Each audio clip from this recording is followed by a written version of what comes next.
శ్రీకాకుళేశ్వర స్వామివారి దేవస్థానంలో ముక్కోటి ఏకాదశి శోభ సంతరించుకుంది. వైకుంఠ ఏకాదశి సందర్భంగా స్వామివారికి ఆలయ అర్చకులు ప్రత్యేకమైన పూజలు నిర్వహించి భక్తులకు ఉత్తర ద్వార దర్శనాన్ని కల్పించారు.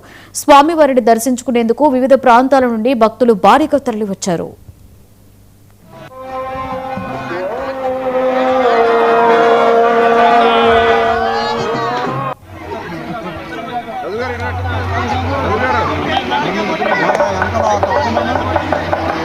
ఓటే పత్తి అన్న అయిందా?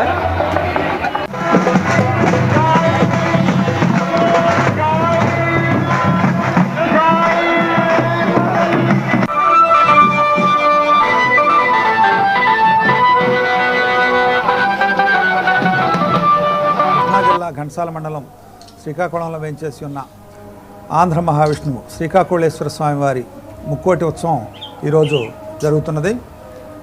ఉదయం 4 గంటల నుంచి పూజా కార్యక్రమాలు ప్రారంభమయ్యాయి.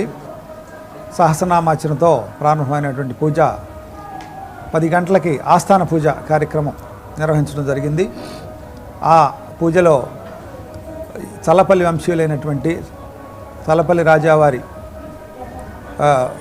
మనుమడు శ్రీ శివరాం ప్రసాద్ గారి దంపతులు కూర్చోవటం జరిగింది. అనంతరం ఉత్తర ద్వాదర్శనం ద్వారా స్వామివారిని బయటకు తీసుకెళ్ళి గ్రామోత్సవానికి పంపించడం జరిగింది. స్వామివారు గ్రామోత్సవంలో ఉన్నారు. ఇంకో పక్క భక్తులు ఉదయం నుంచే అధిక సంఖ్యలో క్యూ లైన్లో వెళ్ళి స్వామివారిని దర్శించుకుని తీర్థప్రసాదాలు తీసుకుని వెళుతున్నారు. సుమారు 10,000 భక్తులు ఈరోజు వచ్చే అవకాశం ఉందని మేము అనుకుంటున్నాం. ఇప్పటికే క్యూ లైన్ నిండా కూడా భక్తులు ఉన్నారు.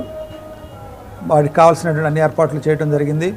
తాగునీరు కానివ్వండి, పారిశుధ్య విషయంలో జాగ్రత్తలు కానివ్వండి, ఈ పూలాలంకరణలో ఈ లైటింగు ఇవన్నీ కూడా రాత్రే పూర్తి చేయడం, వారికి ఏ విధమైనటువంటి ఇబ్బంది లేకోకుండా అన్ని ఏర్పాట్లు చేయడం జరిగింది.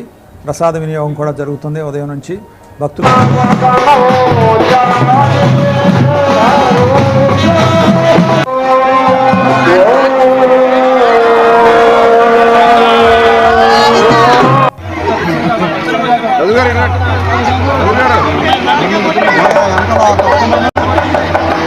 ఓటే పత్తి అన్న అయిందా?